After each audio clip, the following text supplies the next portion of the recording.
Back on the Orange and Brown Talk podcast, continuing in the Mayfield Matrix, the options that the Browns could entertain with their quarterback situation for 2022. We've covered just going all in with Baker Mayfield. We've covered what if you bring in a veteran, and this podcast we're going to talk about what if you draft somebody. And the model for that is what the Philadelphia Eagles did when they drafted Jalen Hurts in the second round as Carson Wentz was entering his fifth year a couple years ago. Doug Lesmerises, Scott Patsko, Mary Kay Cabot, Dan Labbe, and Ashley Bastock. Who thinks there are pros? What are the possible pros to the idea of Baker's the guy in 2022? And I'll be clear here. I am not really talking about drafting a quarterback in the first round. But I'm not talking about like fifth round. The way that I'm thinking of it is really the Hurts example, which to me is like second or third round, which is not a shot in the dark, but not like, hey, we're taking the guy in the first round and he's going to be our quarterback for sure. It's a guy with some upside who you think could be a starter in the NFL, but it's not the full-throated commitment that you would give to a first-round pick. So if anybody else was to look at it a different way, that's fine. That's how I'm kind of framing it with the Hurts example. What are the pros to maybe the Browns entertaining that? You know, I think it's hard enough to try to nail a quarterback in the first round of the draft, let alone trying to find one in the second round or the third round. I think that's very difficult. And I don't think they need to half solve this problem. And you can get a really good receiver in the second round. You can get some other starting player in the third round.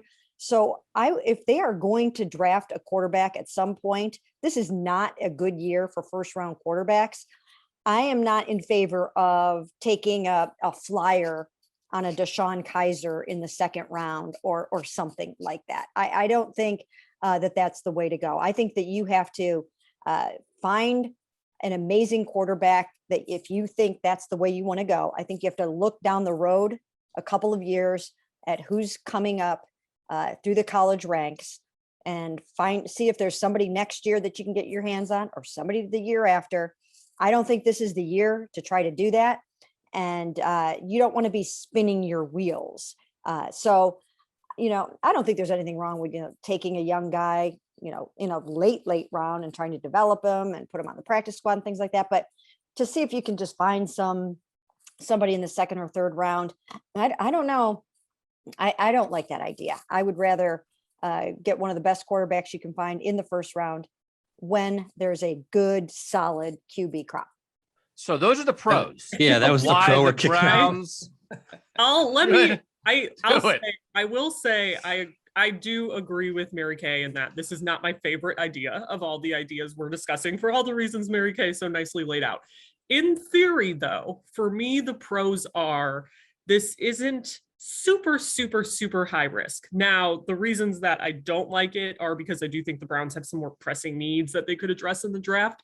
But Doug, like we've talked about this. This isn't talking about like the Browns taking Kenny Pickett and banking on the fact that Kenny Pickett is the guy in a couple of years. This would be like a possibility. I know we'll get to all the names later on, but if you're talking about a guy like Malik Willis from Liberty, for example, who I know is a name that's going to come up, like it gives you some leeway because there's not so much expectation as opposed to all these years we've gone through with the Browns where they're using a first round pick on a quarterback. So overall, I just think there's some security there. I guess not as much pressure if this doesn't work out. And obviously Baker Mayfield's still here. It allows you to keep that argument of he's our guy still, kind of like we talked about with the Marcus Mariota model, Jameis Winston model there. So I think those are kind of the pros in theory of this idea for me. Now, whether that works out in a practicality, I don't know, but that would be my biggest pros, I think. The pro is that you're investing in the quarterback position. Like, do you remember that Seth Wickersham ESPN story back in 2019 where he talked about all the dysfunction in the Haslam's front office? One of the things that came out of that was this Browns guardrails, kind of like a mission statement for the team. And it has also, you can find it online if you Google Browns guardrails. A lot of people wrote about it, but it's kind of like this broken down sheet of different things that they want to focus on, different areas of the front office, different things from draft to acquiring people. There's a Deep Podesta quote at the top. Andrew Berry obviously was here probably when this was drafted. But one of the things on there at the very top is keep investing in the quarterback. And the Browns really haven't done that since they drafted Baker Mayfield. Ideally, they would have drafted a quarterback last year. You know, this is one of the things that you always heard from Ron Wolf. It's like always draft a quarterback. And that really worked for him. Like I went back and looked it up just to see how well he did what he said he was supposed to do. From 92 to 99, they drafted a quarterback in 7 of the 8 drafts of those years, even though they had Brett Favre. And they got guys like Detmer, Mark Brunell, Matt Hasselbeck, Aaron Brooks. All those guys became starters for their teams. Former Packers GM Ron Wolf, the father of Elliott Wolf, who was here for a little bit with the Browns. Correct. Yes. Sort of a godfather of NFL GMs. And like the mentor of John Dorsey, right, who was here as well. So I've worked for him, and he would point out, look, the best quarterback in the NFL was the 6th rounder. You got a 4th rounder over in Dallas. You know, there's Russell Wilson, there's Kirk Cousins, there's these guys who were not 1st-round draft picks who have done very well in the league. And I think it's smart to keep investing. And I'm still not sure how I'm going to put a number on this one. I'm not sure where I fall yet, but I do know that this is something the Browns probably should have done by now instead of, I mean, you could say they invested by paying Case Keenum a boatload of money to be a backup, but investing in a young guy that you develop and that you keep here, that's not some guy you got off the waiver wire or signed as an undrafted free agent.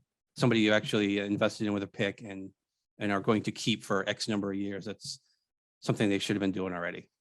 I think they do value 2nd-round picks as starters. Maybe not immediate starters all the time, but I think they do. I mean, Grant Delpit was drafted to start. You know, Jeremiah Owusu-Koramoah, probably maybe they did think he needed some development, but they didn't bring him in to be their 4th linebacker. He was going to be a guy, and he ascended pretty quickly into a starting role. So I think they view 1st and 2nd-round picks as guys who are going to come in and play.